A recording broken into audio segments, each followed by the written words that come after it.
भारत माता की जय। भारत माता की जय। सनातन धर्म की जय। सनातन धर्म की जय।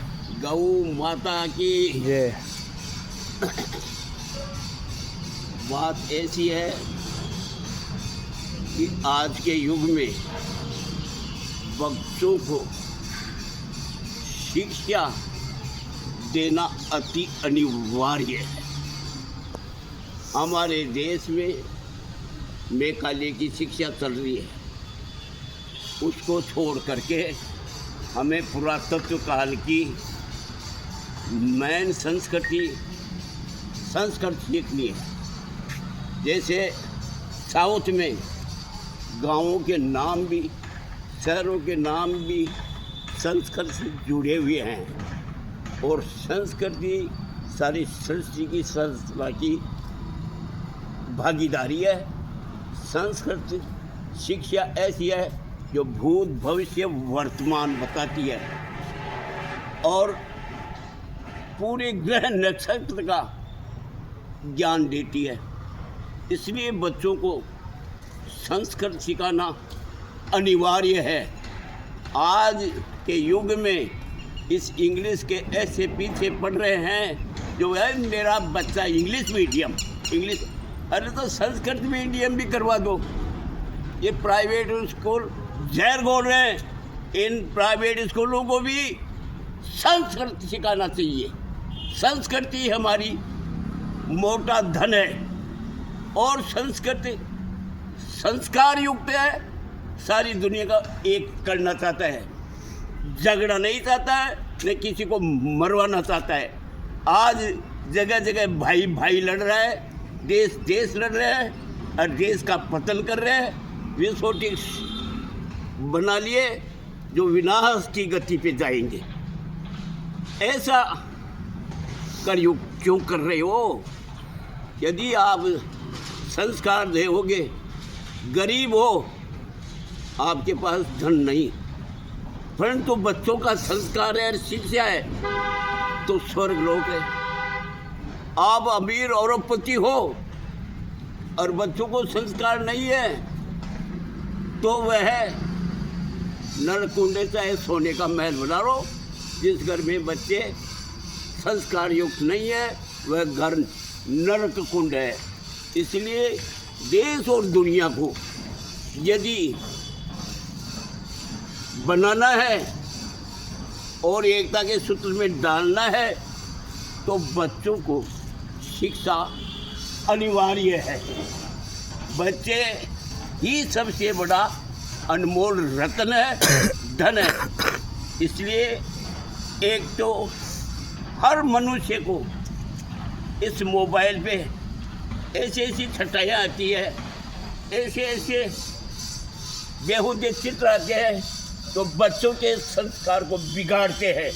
इसलिए सारी मानव जाति को इसका विरोध करना चाहिए। नारी ही नारी की दुश्मन हो रही है। नारी को पूजा जाता है, नौ दुर्गा है, सृष्टि की रचना में भागीदार है नारी की, पर नारी ही इस सृष्टि का पतन का मार्ग बन रही है। जो बेहुदे अपने शरीर को बेहुदा दिखा रही है, वो माँ बाप भी दुश्मन है जो बच्चों को, अपनी बच्चियों को ऐसे कपड़े पहनाते हैं जो नग्न से भी बेहुदे लगे, चलायमान हो जाता है इनके बेहुदे कपड़े पहन के।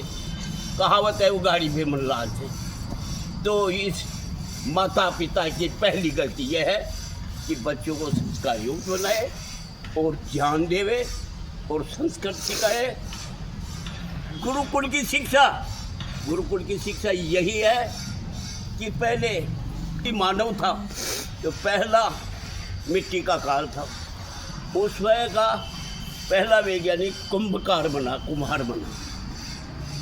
उसने अपना आश्रम बनाया और हर मानव जाति को संस्कार दिए, ज्ञान दिया, वैज्ञानिक बनाया, पशुपालक बनाया, खोज की। ये सब कुछ गुरुकुल से मिला। इसलिए गुरुकुल से सब कुछ मिलेगा और जैसे वनश्री कॉलेज है, वनश्री कॉलेज में हीरालाल जी शास्त्री जी ने बनाया। वो राजस्थान के पहले मुख्यमंत्री थे। इनके छोटे से की माँ ख़त्म हो गई थी, तो इन्होंने माँ ख़त्म हो गई तो इन्होंने एक कुम्हारी माई इनको स्तनपान करा के और इनका लालन पालन किया, और वो राजस्थान के पहले मुख्यमंत्री बने। फिर बाद में सुकाड़िया जी आ गए। सुकाड़िया जी ने अपनी दादागिरी दिखाती, खजाना खाली कर दिया और किसी का भी मुंह तोड़ देते। इसलिए हीरालाल जी शास्त्री ने देखा कि ऐसी बेहूदी जगह मैं नहीं रहूँगा, मैं राजनीति पर्यटन, और उन्होंने दिमाग में लगाया कि मैं क्या करूं। तो उन्होंने दिमाग में ऐसा कार्य करूं जो दुनिया याद रखे, इसलिए उन्होंने गुरुकुल की शिक्षा चालू की।